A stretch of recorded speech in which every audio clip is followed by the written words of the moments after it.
चलिए स्टार्ट करते हैं mechanical properties of solid and fluid का लेक्चर नंबर 1। और इसमें हम लोग सबसे पहले पढ़ेंगे मैकेनिकल प्रॉपर्टीज ऑफ सॉलिड के बारे में। इसमें हम लोग देखेंगे कि कोई भी बॉडी के अंदर डिफरेंट डिफरेंट टाइप क्या होती है, और सबसे पहला जो चीज़ पढ़ने वाले हैं इलास्टिसिटी ऑफ ए बॉडी। ठीक है, इसके बारे में पहले भी मैंने आपको काफ़ी बार बताया हुआ है। ठीक है, एक बॉडी इलास्टिक कब कहलाती है? अगर उसके शेप को डिफॉर्म करने के बाद वो खुद से ही अपनी बॉडी को वापस से पुराने शेप में रीस्टोर कर पाए, है ना। इसका मतलब वो कैसी बॉडी कहलाएगी? इलास्टिक। ठीक, लिखिए a body said to be elastic, या लिखो ऐसे लिखो, the property of matter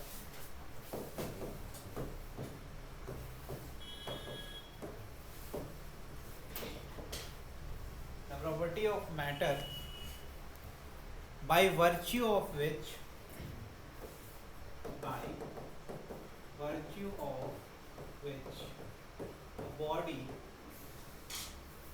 a body tends to regain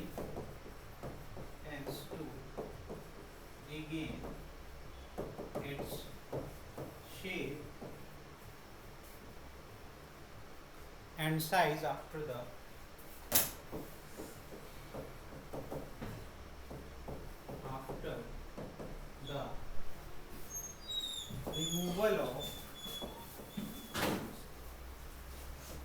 removal of deforming forces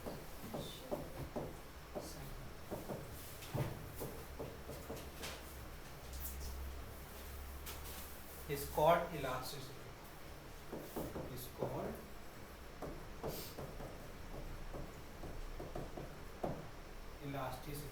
ठीक है, इसे कहते हैं इलास्टिसिटी। जैसे आपने बचपन में रबर तो होगी आपके पास, रबर को बहुत ही ज़्यादा है ना, मोड़ देते हैं फिर छोड़ देते हैं, वापस से वो कुछ देर बाद फ्लैट हो जाता है फिर से, है ना।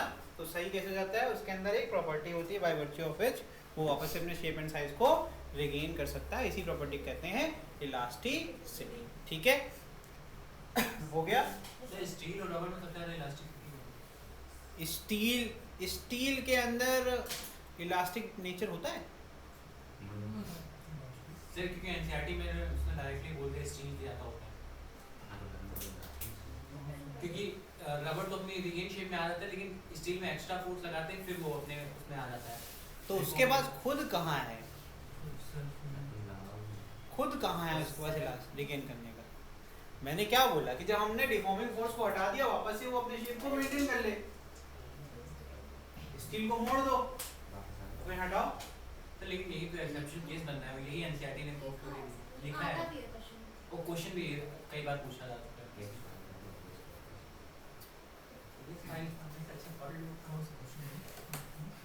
केस फाइल कर दे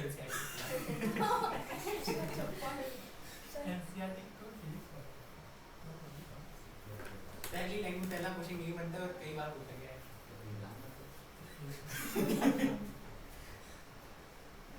उसकी प्लास्टिसिटी तक ना पहुंचो तो हो सकता है। जैसे एक स्टेट अभी पढ़ेंगे स्ट्रेस स्ट्रेन कर्व के अंदर, तो एक सर्टेन अमाउंट ऑफ फोर्स तक वो रिगेन कर सकता है खुद को। उसके बाद अगर लगाएंगे तो फिर वो बेंड हो जाएगा, प्लास्टिक हो जाएगा। जब प्लास्टिक लगाएंगे तो वैसे भी हर चीज भी टूट जाएगी, जैसे स्ट्रिंग का केस भी पढ़ेंगे। हाँ तो फिर ठीक है, उस टाइम तक तो ठीक है। तो वही हाँ फिर ठीक। अरे आप पतली सी कोई स्टील ले लो, स्टील की, उसको बेंड करो, छोड़ो, देखो वापस से रिगेन कर लेगा। तब तक तो है इलास्टिक ना। एक लिमिटेशन के अंदर तो कुछ भी करोगे तो हाँ ठीक है। अब जैसे ये पेन है, ये पूरी प्लास्टिक है, इसमें कुछ भी कर लो, देखो टूट ही जाएगा ही सीधे, इसमें कुछ नहीं होने वाला। लेकिन एक वो आती है पेन थोड़ी सी पतली, स्टील वायर्स आते हैं सर। ये देखो, ये देखो हो रहा है ना बेंड। अब मैं जैसे छोड़ूंगा शेप सही हो गया। ठीक है, इसका मतलब ये इलास्टिक है एक सर्टेन लिमिट तक। हाँ तो फिर ठीक। चलिए आगे बढ़ जाए। चलिए देखिए सम डेफिनेशंस के अंदर पहला डिफॉर्मिंग फोर्स। पहला डेफिनेशन की है deforming force, external force which tends to bring about a change in the length, volume और shape of body is called deforming force. एक ऐसा फोर्स जो बॉडी के शेप वॉल्यूम या फिर उसके साइज में जो चेंजेस वो लेकर के आता है, साइज का मतलब लेंथ की बात हो रही है, ठीक है। उस ऐसे फोर्स को कहते हैं डिफॉर्मिंग फोर्स। ये एक तरीके का एक्सटर्नल फोर्स होता है, इसमें बॉडी के ऊपर आप आउटसाइड से लगाते हैं। इलास्टिसिटी क्या होता है? Elasticity is that property of material of a body by virtue of which it opposes any change in its shape or size when deforming forces are applied on it and recover its original state as soon as the deforming force are removed। जैसे ही आप force हटा देंगे वापस से वो अपने shape में वापस आ जाएगा। जब मैं इस पेन पे जो भी मैंने ली थी उस पे फोर्स लगा रहा था तो मुझे भी एक एक्सटर्नल अपोजिशन फेस, जब मैं फोर्स लगा रहा था तो मुझे अमाउंट ऑफ फोर्स लगाना क्यों पड़ा? क्योंकि एक अपोजिशन आता पेन की तरफ से, वही उसका इलास्टिक नेचर है। और जैसे ही मैंने फोर्स हटाया वैसे वापस से उसने उसी फोर्स की वजह से जो मुझे अपोज करने के लिए यूज कर रहा था अपने शेप को रिगेन कर लिया, ठीक है। ये हो गया आपका इलास्टिसिटी। अब इसमें नेक्स्ट है आपका परफेक्टली इलास्टिक बॉडी क्या होती है। एक बॉडी को परफेक्टली इलास्टिक कब कहते हैं? A body which perfectly regain its original form on removing the external deforming force is defined as the perfectly elastic body. ऐसी बॉडी जो अपने मतलब जरा सा भी उसके अंदर कोई चेंज ना है, अगर आप ध्यान से देखो तो पेन के अंदर हल्का सा एक बेंडिंग आपको रह जाएगा, ठीक है, इसका मतलब वो परफेक्टली इलास्टिक नहीं है, ठीक है। तो ऐसी बॉडी जो कि परफेक्टली इलास्टिक हो तो इसका मतलब है कि वो 100% जो पुराना शेप था, साइज था, वॉल्यूम था, उसको रिगेन कर ले, उसी कहेंगे परफेक्टली इलास्टिक बॉडी। क्वार्ट्ज हो गया, it is quite close to perfect elastic body. यही एक मटेरियल होता है जो कि सबसे करीब माना जाता है कि वो परफेक्टली इलास्टिक है। वैसे जनरली ऐसे कोई खास मटेरियल है नहीं। Always under some limitations material हमेशा परफेक्टली इलास्टिक का बिहेव करते हैं, लेकिन लिमिटेशन के साथ, ठीक है। तो सबसे बेस्ट कौन सा है? क्वार्ट्ज। ठीक, आगे बढ़ जाएं। नेक्स्ट होता है आपका प्लास्टिक बॉडी। बच्चे वीडियो से लिखना। A body which does not have the property of opposing the deforming forces is known as plastic body। ज़्यादा समझने पे ध्यान दो अपना क्या, ठीक है। क्या कह रहे हैं कि अगर आपने फोर्स लगाया और उसको फोर्स हटाने के बाद वो कभी भी अपने पुराने शेप में ना लौट पाए, इस मतलब वो कैसी बॉडी है? प्लास्टिक। जैसे ये पेन है ना, टूट जाएगा तो फिर जुड़ने वाला कहोगे नहीं फेविक लगा दीजिए, है ना, वो सिस्टम अलग है, खुद से नहीं जुड़ सकता। All bodies which remains in the deformed state even after the removal of deforming force are known as plastic। Restoring force क्या होता है? ये वही फोर्स है जिसकी मदद से बॉडी अपनी वापस से शेप को रिगेन करती है।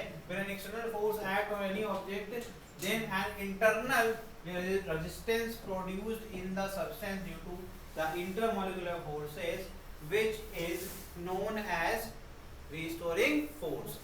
At equilibrium, the numerical value of internal restoring force is equal to the external deforming force। Equilibrium मतलब net force on the body is 0। आप फोर्स लगा रहे हो लेकिन फिर भी बेंड नहीं हो रहा। जैसे मान लो अभी मैंने फोर्स लगाया, नहीं हुआ ना बेंड, इसका मतलब इंटरनल रिस्टोरिंग फोर्स की वैल्यू मेरे अप्लाइड फोर्स के या तो बराबर है या तो उससे ज़्यादा है। इक्विलिब्रियम में क्या हो जाएगा? जो एक्सटर्नल फोर्स होगा वो बराबर हो जाएगा इंटरनल रिस्टोरिंग फोर्स के, ठीक। नेक्स्ट टॉपिक आता है आपका स्ट्रेस। लिखिए इसमें the restoring force acting per unit area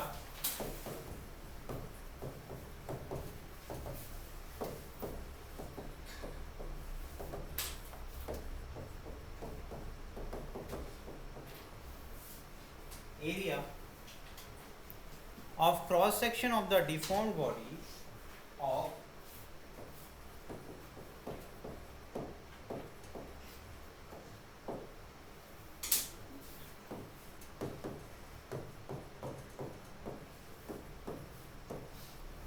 is known as stress।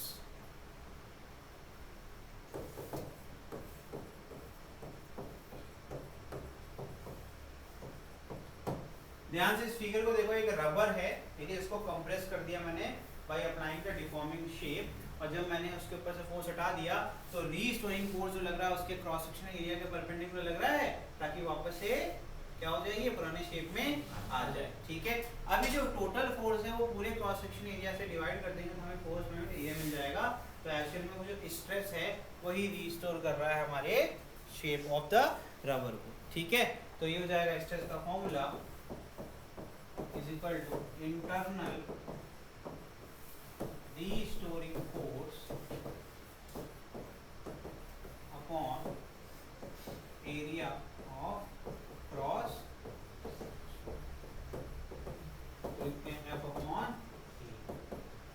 F upon इसकी यूनिट और डायमेंशन आप लिखिए, क्योंकि वो साइंटिस्ट के नाम पे रखी गई थी और उस साइंटिस्ट ने प्रेशर के बारे में बताया था। स्ट्रेस में हम क्यों उनको लेकर के आएंगे, आजकल कोई ऐसा ही सिस्टम की यूनिट तो है नहीं, तो साइंटिस्ट को डेडिकेट करने के लिए लिखा गया है ना, इसलिए हम यूज़ नहीं कर सकते। ठीक है, तो ये हो जाएगा, इसकी यूनिट हो जाएगा न्यूटन पर मीटर स्क्वायर, इसका डायमेंशन क्या हो जाएगा,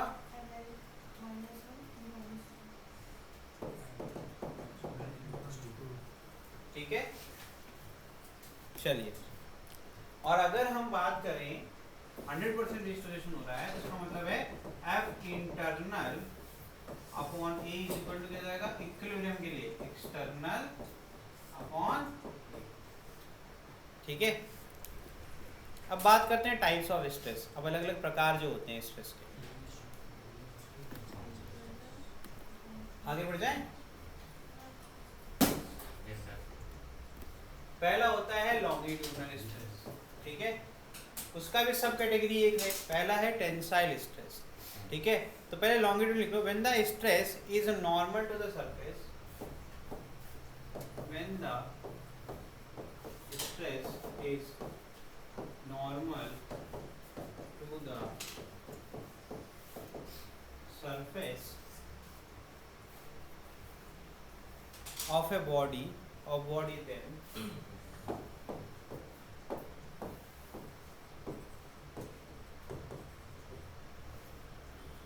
then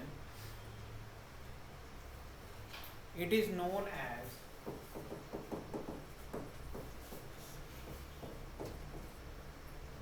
longitudinal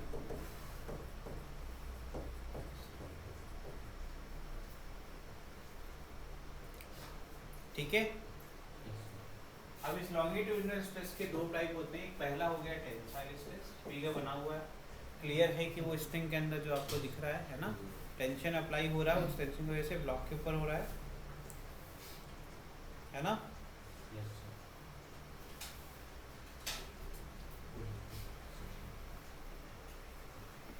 देखिए, the longitudinal stress produced due to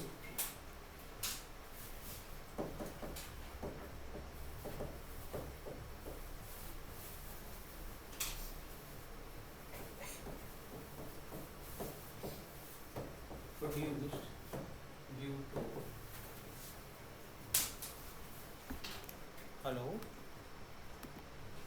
चलिए लिखिए आगे। The longitudinal stress produced due to increase in the length of a body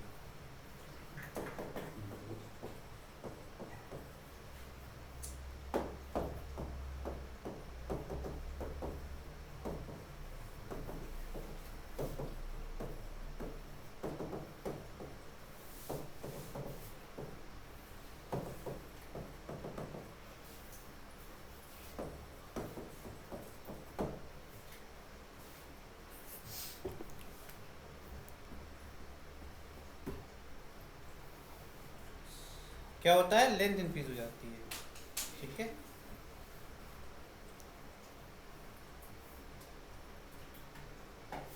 done, figure बना लिया, फिगर मस्ट है, फिगर जल्दी से बनाइए।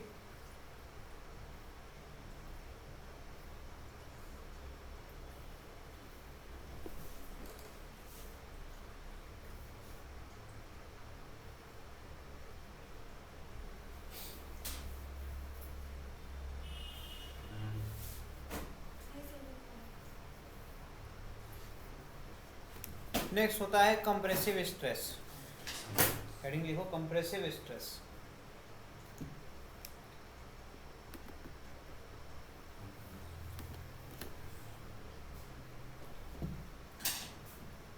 इसके अंदर लिखिए, इसमें पर्टिकुलर क्या सिलिंड्रिकल बॉडी है या कोई रॉड है, सर्कुलर रॉड है, उसको हम क्या कर रहे हैं, कंप्रेस कर रहे हैं, फोर्स ऐसे लगा रहे हैं परपेंडिकुलर डायरेक्शन में, सच दैट इसकी क्या हो रही है, हाइट कम हो रही है, देख रहे हो? वो हाइट भी क्या है, लेंथ की तरह ही काम करेगी ना, तो कहते हैं कंप्रेसिव। लिखिए the longitudinal stress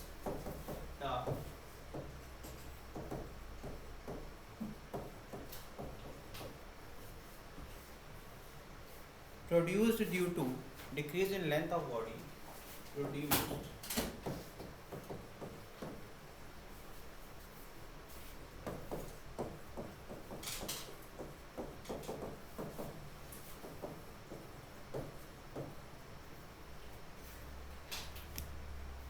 is defined as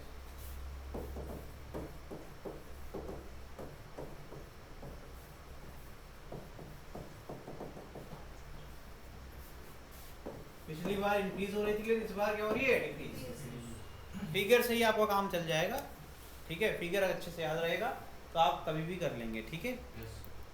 formula एक ही है इस चैप्टर में, कोई फॉर्मूला नहीं है। थ्योरी थ्योरी थ्योरी थ्योरी पढ़ना है, बस और कुछ भी नहीं पढ़ना है, ठीक है? Next volume stress. बेटा फिगर बना ले, कर लियो उसका ये वाला, ठीक है? चलो देखो वॉल्यूम स्ट्रेस, नेक्स्ट लिखो। if equal normal forces are applied over every unit force of body, equal forces are applied, क्या कह रहे हैं, वॉल्यूम कैसे बढ़ता है? जैसे मान लो किसी चीज को इस तरीके से, कोई पैकेट है क्या, पैकेट को जब फुला दो या अंदर हवा भर दो तो उसका वॉल्यूम बढ़ जाता है। बलून देखा, बलून है ना भाई, रहने दो भाई, इतनी गंदी चीजें नहीं करते, इसके अंदर बलून देखा होगा, है ना? तो बलून के अंदर जब आप एयर प्रेशर डालते हो तो उस प्रेशर से क्या होता है कि हर डायरेक्शन में इक्वल अमाउंट, ऐसा तो नहीं किसी एक तरफ खुलता है एक तरफ नहीं खुलता है, हर तरफ खुलता है बराबर ना, तो उसका वॉल्यूम इंक्रीज हो गया कि नहीं हो गया? समझ में आ रहा है ना? ऐसे स्ट्रेस क्या कहते हैं, ऐसे स्ट्रेस कहते हैं वॉल्यूम स्ट्रेस, ठीक है? If equal normal forces are applied over every unit surface of body, every unit surface of body, अब मैं यहाँ बनाऊंगा एक स्फीयर, ठीक है? ठीक, स्फीयर हो गया ना, ये हो गया इसका सेंटर। 3 रिंग बनाई ताकि आपको पता 3D है ना? अब देखो हमने यहाँ पर जो फोर्स लगाया ये क्या है, परपेंडिकुलर कब होगा, जितने भी फोर्स लग रहे हो वो कैसे लग रहे हो, रेडियस वाली लाइन पर लाई करेंगे तो ऑटोमेटिकली सारे जितने पॉइंट हैं इसके ऊपर उसके परपेंडिकुलर हो जाएंगे। नॉर्मल लिखने का मतलब क्या होता है कि जितने फोर्स लग रहे हैं, मतलब ये भी F लग रहा है, यहाँ भी F लग रहा है, यहाँ भी F लग रहा है, यहाँ भी F लग रहा है और पीछे भी F लग रहा है। समझ में आ रहा है कि नहीं? और ये मतलब जितने फोर्स लगाए सब कुछ क्या है, एक तो परपेंडिकुलर है और इक्वल अमाउंट पर है। इससे होगा क्या, हर डायरेक्शन में जब इसको खींचोगे तो ये बड़ा होगा कि नहीं होगा? समझ में आ रहा है कि नहीं आ रहा है? बड़ा इंपॉर्टेंट है, फोर्स नॉर्मली लगना चाहिए और इक्वल लगना चाहिए, तभी उसका वॉल्यूम हर तरफ से बराबर बढ़ेगा। एक तरफ ज्यादा फोर्स लगा दोगे तो उधर खिंच जाएगा, दूसरी तरफ नहीं खींचेगा। हमें वॉल्यूम बढ़ाना है तो मतलब नया कैसा दिखेगा स्फीयर, नया कुछ इस प्रकार का दिखेगा, ठीक? और इसी तरीके से यहाँ पे जितने रिंग बनाई थी मैंने उसको दोबारा बनाना पड़ेगा डॉटेड से, वो क्या होगा, बड़े वॉल्यूम को रिप्रेजेंट करेगा और अंदर वाला छोटे को, इसी कहते हैं वॉल्यूम स्ट्रेस। समझ में आ गया कि नहीं आ गया? तो इस पे नहीं बनाऊंगा क्योंकि वो फिर आपको कंफ्यूज करेगा, ठीक है? आगे लिखिए, then it undergoes a certain change in volume, then it undergoes certain change in volume. The force opposing this change in volume per unit area, अब ये रिस्टोरिंग की बात कर रहे हैं, the force opposing this change, इसको मिटा दूं क्या?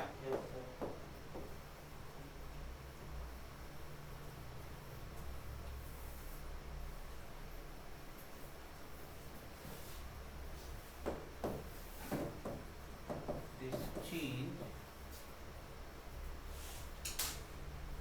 in volume per unit area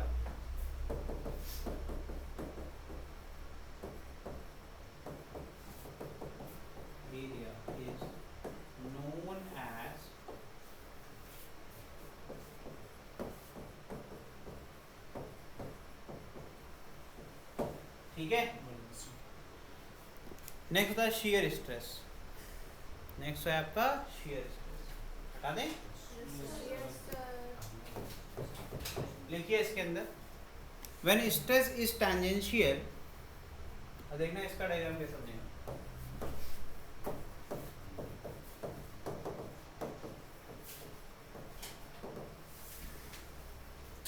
tangential और parallel to the surface of body और parallel to the surface of body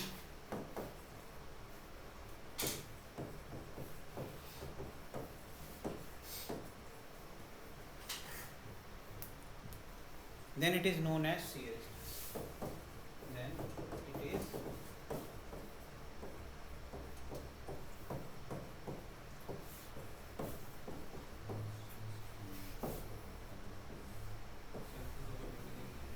अब मैंने जो फोर्स लगाया वो इस तरफ लगाया, जिससे क्या होगा, बिल्डिंग टेढ़ी हो जाएगी। क्या हो जाएगी?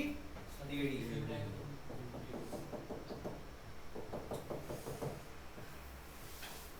ठीक है।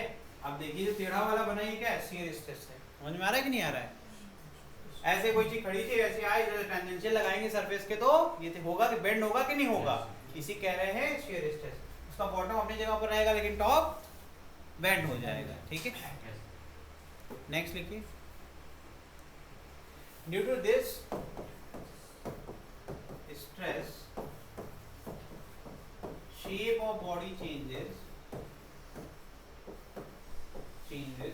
but volume remains constant। क्या होगा? Volume remains constant। पेन ऐसे थी, ऐसे कर दी, टेढ़ी हो गई, इसका नहीं छोड़ना, इसका वॉल्यूम चेंज हो जाएगा, इसका शेप चेंज हो जाएगा, बेंड हो गया, टेढ़ा हो गया। ठीक है। नेक्स्ट होता है ब्रेकिंग स्ट्रेस। लास्ट है ब्रेकिंग स्ट्रेस। लिखिए इसके अंदर, the stress required to cause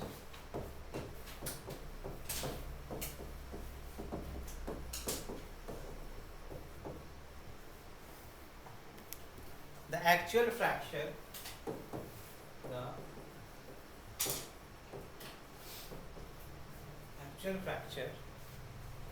of material is called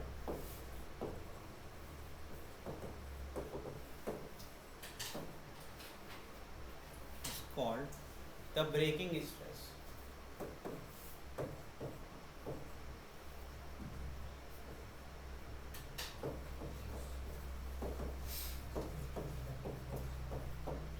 ठीक है। और अल्टीमेट स्ट्रेंथ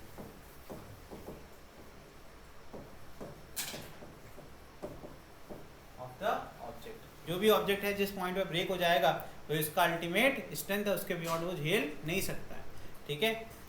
तो ब्रेकिंग स्ट्रेस क्या हो जाएगा? ब्रेकिंग, कुछ समझ में ना आए तो पूछ लेना। फोर्स अपॉन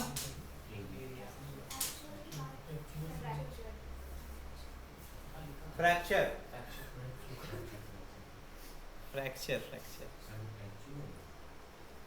हाँ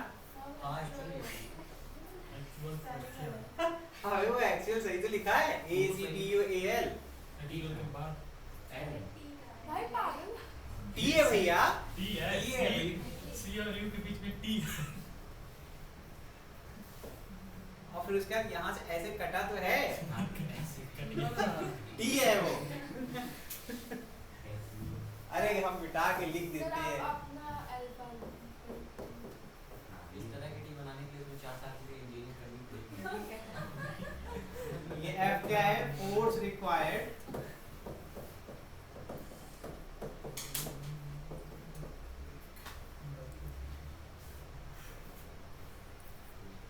क्या हो गया बेटा सत्यम? तो छूट गया क्या?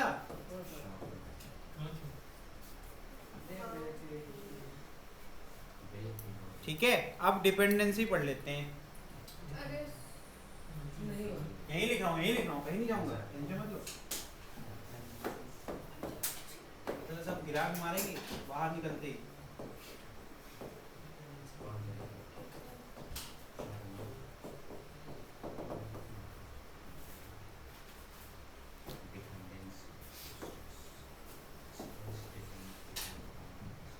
लिख लो पहले ये।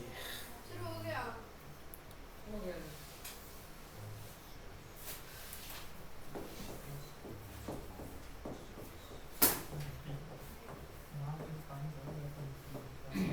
ब्रेकिंग स्ट्रेस लिखो। ब्रेकिंग स्ट्रेस किस पे डिपेंड करता है? पहले लिखिए मटेरियल, टेम्परेचर और इम्प्योरिटी।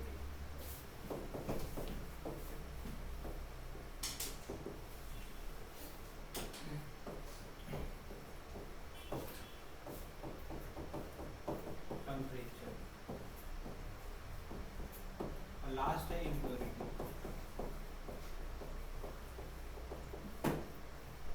अब तुम कहोगे इसका क्या मतलब? मटेरियल का मतलब बेटा वो आयरन है, ठीक है। आयरन रूम टेम्परेचर पे बहुत हार्ड है, टेम्परेचर बढ़ा दो, गर्म कर दो, मेल्टिंग तक ले जाओ। जब मेल्टिंग के पहले रुक जाओ, स्टेट मत चेंज करो, तो ब्रेक करना आसान है। क्या? For material of body. फिर आयरन में मिक्स कर दो, इम्प्योरिटी डाल दो, स्टील बन जाएगा, ठीक है। एलॉय बना दो तुम कुछ, ठीक है। एलॉय बना दोगे तो उसकी स्ट्रेंथ बढ़ जाएगी, है ना। बढ़ जाएगी तो फिर से ब्रेकिंग स्ट्रेस फिर से चेंज हो जाएगा, ठीक है। Force required will be change, तो ब्रेकिंग स्ट्रेस भी चेंज हो जाएगा। समझ में आया कि नहीं आया? तो ये तीनों पे डिपेंड करता है। Next independence. क्या बेटा? बोलो बोलो। कह तो रहा हूँ भैया, इम्प्योरिटी डालने से क्या होगा? चेंज कर सकते हो तुम, कुछ भी चेंज कर सकते हो तुम, इससे कंट्रोल कर सकते हो ब्रेकिंग स्ट्रेस को। ये तीनों से कंट्रोल कर सकते हो आप ब्रेकिंग स्ट्रेस को। बढ़ाना है या घटाना है वो आप देख लो, ठीक है। इंडिपेंडेंस ऑफ ब्रेकिंग स्ट्रेस किस पर डिपेंड नहीं करता।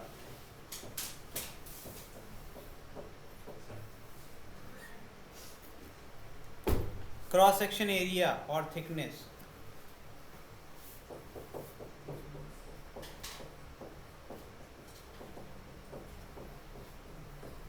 या फिर नेक्स्ट फोर्स, अप्लाइड फोर्स।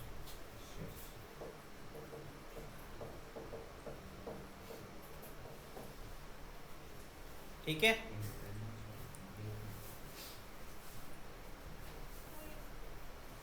हो गया sir.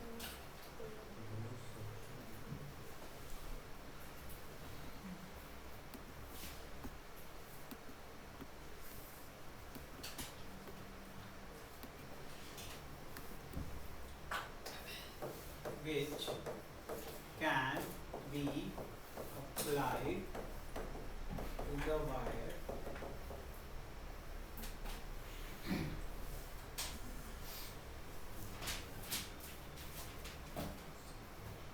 depends on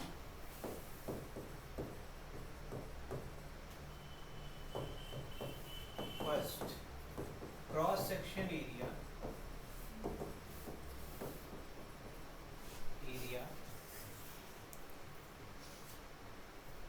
nature of material,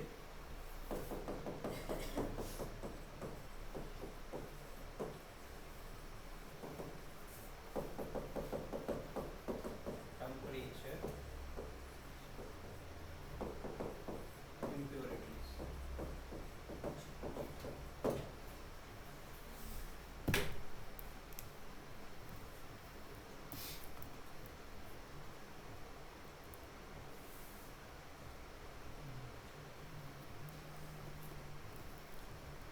किसका फोन बज रहा है यार?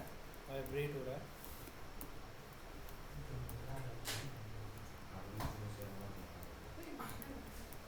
गाना गा रहा था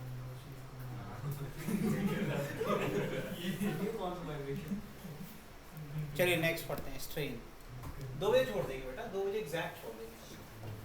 अभी भी 19 मिनट। लिखिए, बेहोश तो नहीं हो जाएगी बेटा तू? अरे बिल्कुल नहीं sir.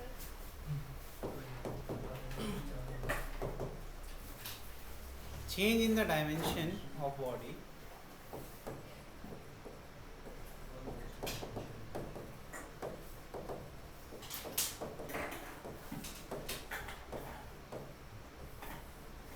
upon original dimension of the body.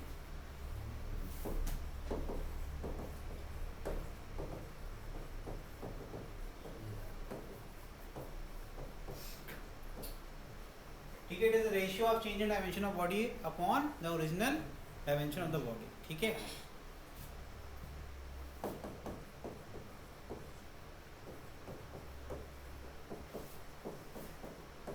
T types कितने प्रकार के होते हैं? 3 प्रकार के होते हैं।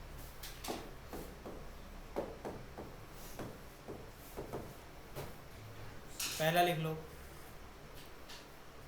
लॉन्गिट्यूडनल।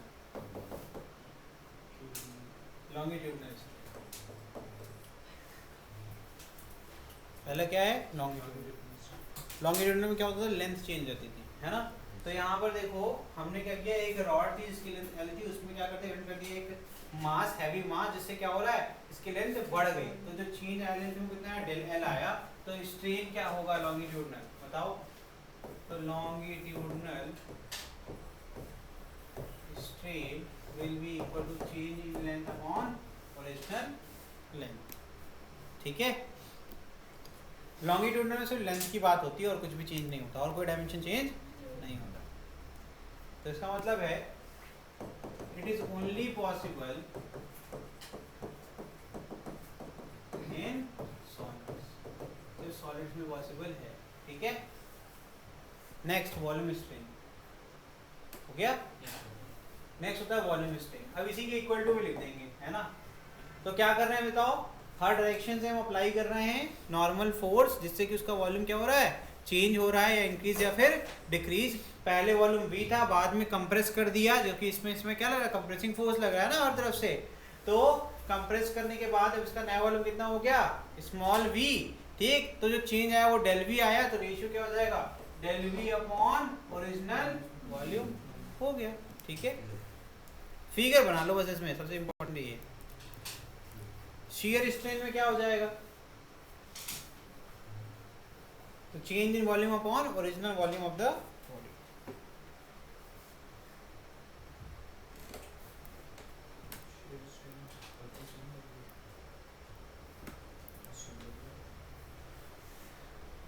शियर स्ट्रेन पे रुक जाएंगे आज, क्योंकि इसके बाद है डेरिवेशंस, उसमें लगेगा टाइम, 10 मिनट में पढ़ा नहीं पाएंगे। या relation between angle of twist और एंगल ऑफ शियर पढ़ा सकते हैं, चलो छोड़ देंगे, आगे बढ़ जाएं। शियर स्ट्रेन ये इंपॉर्टेंट है, ये कहाँ से आया, शियर स्ट्रेस से बनेगा शियर स्ट्रेन। अब यहाँ क्या कर रहे हैं, शियर स्ट्रेस लगा रहे हैं, मतलब फोर्स कैसे लगेगा, टेंजेंशियल लगेगा। जब फोर्स टेंजेंशियल लगेगा भैया, तो इसका बॉडी का वॉल्यूम चेंज नहीं होगा, लेकिन उसका शेप चेंज हो जाएगा, ठीक। अब इसके बाद क्या करें, जो पुराना शेप था उससे जो आपका नया शेप है, जो एंगल ऑफ ट्विस्ट आ रहा है, वो कितना है आपका 5, ना माफ करना, शियर एंगल जो है वो कितना है 5। और जो लेंथ में आपका डायमेंशन जो चेंज आया वो कितना आया, L आपकी लेंथ है पुराने वाले पोजीशन से नए वाले पोजीशन के बीच कितना लेंथ है, L, ठीक। तो इसका फॉर्मूला क्या होगा, लिखिए, when deforming force is applied, ये लिखिए पूरा, when deforming force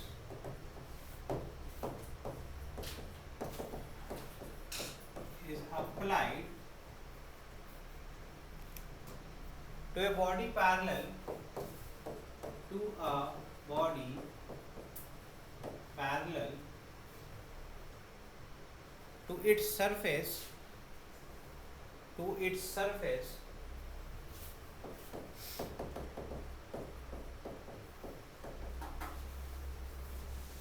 surface लिखा है लास्ट में, its shape changes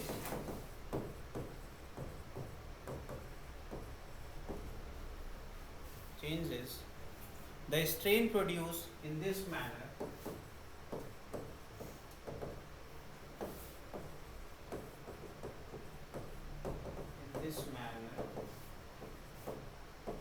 is called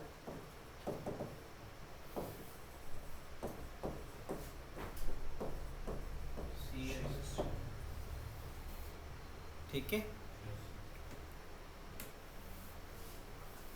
अगर हम यहाँ पे सिंपल एक ट्राइंगल बनाना है, tan of phi equal to क्या होता है, परपेंडिकुलर अपॉन बेस। परपेंडिकुलर क्या है, फाई के सामने क्या है, जो भी चेंज आया पोजीशन में, L अपॉन जो ओरिजिनल डायमेंशन जो उसकी लेंथ हाइट हुआ करती थी, है ना। तो ये हो जाएगा L, है ना। फाई इक्वल टू हो जाएगा tan inverse of L upon L। if phi is very small, क्या हो जाएगा बेटा, tan phi is approximately equal to phi और shear angle is equal to जाएगा L upon capital L।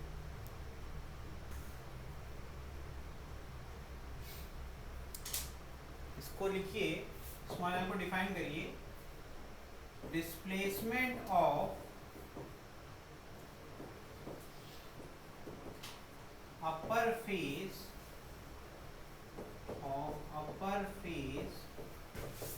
with respect to lower face upon distance between upper and lower।